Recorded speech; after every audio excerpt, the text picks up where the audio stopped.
What's up?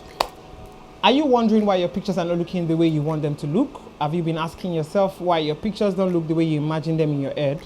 Today, I'm going to be teaching you 5 important things that you most likely overlook that will help you get better pictures, and your pictures will look like gone.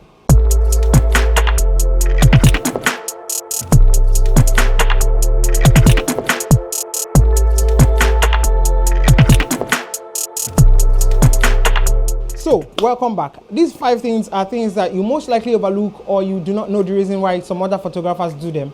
So, the first on the list is ISO, shooting at the lowest possible ISO. Well, depending on your camera, you need to find out the lowest possible ISO for your camera.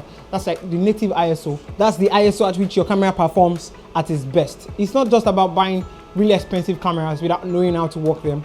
Most times, I know you are always constrained because of how dark your environment might be, or you do not have enough light, and then you are tempted to crank up the ISO. But I'll say, don't do it, because it is dangerous. Once you do that, you get grainy pictures, and grainy pictures really do not fly all the time, except that's like the concept you are trying to push.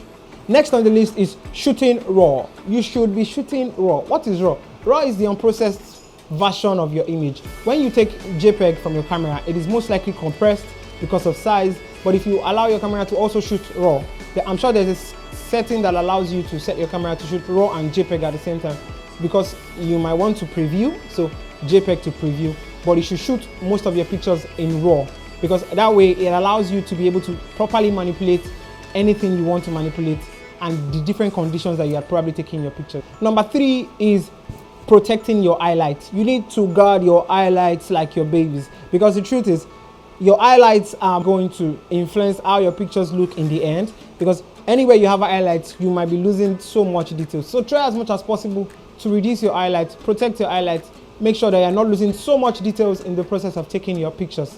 And if peradventure you've taken the picture already and some of the parts of the highlights are like gone, you can always tweak a little with your RAW version that you took. That's step 2.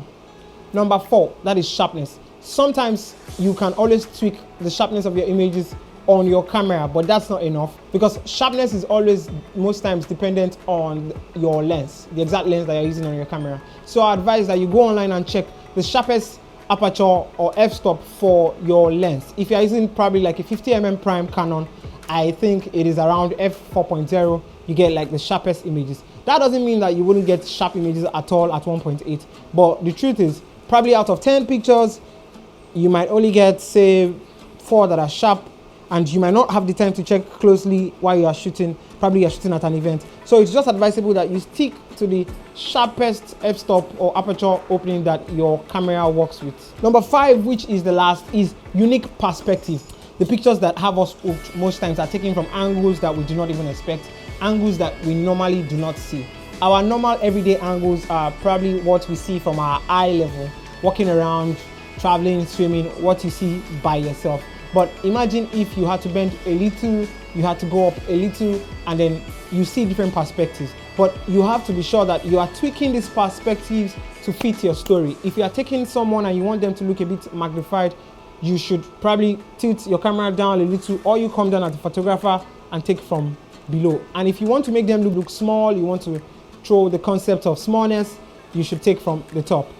So these are the 5 things, and I know that if you do them, I'm sure that if you do them, your pictures will start coming out better. Let's rehash those 5 things again. Number 1 is shooting at the lowest possible ISO. Number 2 is shooting RAW.